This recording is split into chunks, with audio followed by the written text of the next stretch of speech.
Je suis née sur l'île Patira. J'y suis née parce que mes parents y étaient déjà depuis plus de 40 ans. Voilà. Mon papa, je crois, est arrivé en 18 et ma maman est arrivée en 25. Et je suis la dernière d'une fratrie de 5 on est tous nés, tous les 5 sur l'île. Et puis, je n'ai pas bougé, je suis restée toujours sur la même île. Je suis allée à l'école au même endroit. Et j'ai quitté l'île à 20 ans quand je me suis mariée. Voilà. Papa était chef de culture et maman s'occupait des légumes parce que le patron avait une grande famille, il avait 8 enfants. Et maman était payée pour les légumes et la volaille. Et toutes les semaines, on envoyait des panières de légumes à Bordeaux. Voilà. C'était des grosses journées parce qu'on travaillait de bonne heure, puis il fallait préparer le travail. Et moi, en plus, à partir de l'âge de 12 ans, je m'occupais des vaches. C'est-à-dire qu'on avait des vaches laitières. J'allais les chercher au pré, je les rentrais dans l'écurie, les attacher. Ma maman venait tirer le lait. Moi, je faisais téter les petits veaux, puis je ramenais les vaches au pré. J'allais à la maison, je me lavais, je prenais le cartable et je partais à l'école. Voilà, c'était le soir, et bien on recommençait pareil, hein, puisque les vaches, il faut y aller matin et soir hein, pour le lait. Et quand j'avais fini de m'occuper des vaches, je partais rejoindre les femmes à la vigne, faire le travail qu'il y avait à faire. Puis après, quand les patrons arrivaient, ils avaient une maison bourgeoise, il fallait aller la nettoyer, préparer.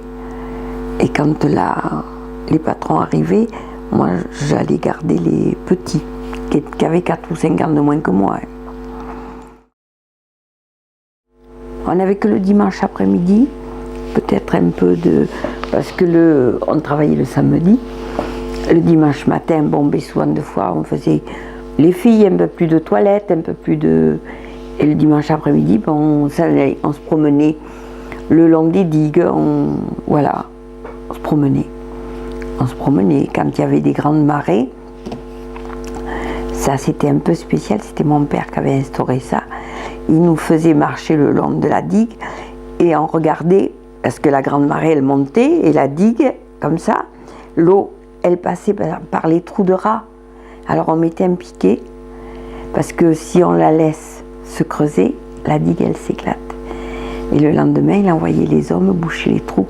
Et c'était les gosses, souvent de fois, qu'on trouvait les trous de rats. Mais c'était amusant pour nous. On s'amusait, on faisait ça en s'amusant. La côte, c'est le bord de l'eau. Maintenant, c'est la vogue et les bois flottés. C'était le bord de l'eau. Et dans ces bois, il y avait beaucoup de déchets. On trouvait tout un tas de choses. Et on regardait. Et les premiers plastiques, pour nous, c'était... Moi, j'avais connu que des bassines en fer. Les premières bassines, je les ai vues là, au bord de l'eau. On trouvait des choses comme ça. Et vous trouviez quoi, par exemple? Eh bien, une année, il y a un bateau qui a coulé, puis je ne me rappelle plus le nom. J'ai demandé à mon mari, puis on n'en a pas parlé. Et ce bateau, il a coulé, et on avait trouvé une caisse de chaussures. Alors tout le monde en était content. Voilà, oui, mais c'est là qu'on a trouvé que les pieds droits. On a trouvé les pieds gauches.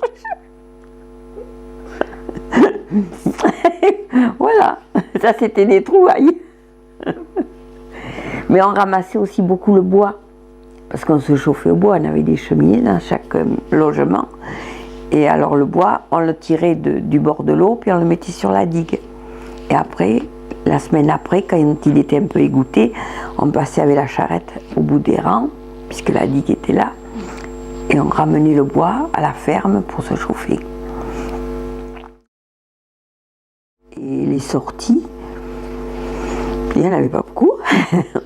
Mon père organisait une sortie, on s'en allait manger au Verdon. On prenait le train, alors le bateau venait nous chercher, on prenait le train et on allait passer la journée au Verdon. C'était un événement. Parce que nous, on se baignait dans notre eau, oui, qu'on avait. On n'était pas... Mais là, bon, il y avait du sable, que nous, on avait de la vase. On découvrait. Moi, je ne veux pas dire que c'était difficile. Vous savez, il faut savoir de se contenter de ce qu'on a. On n'a jamais manqué de quoi manger. On avait toujours du lait.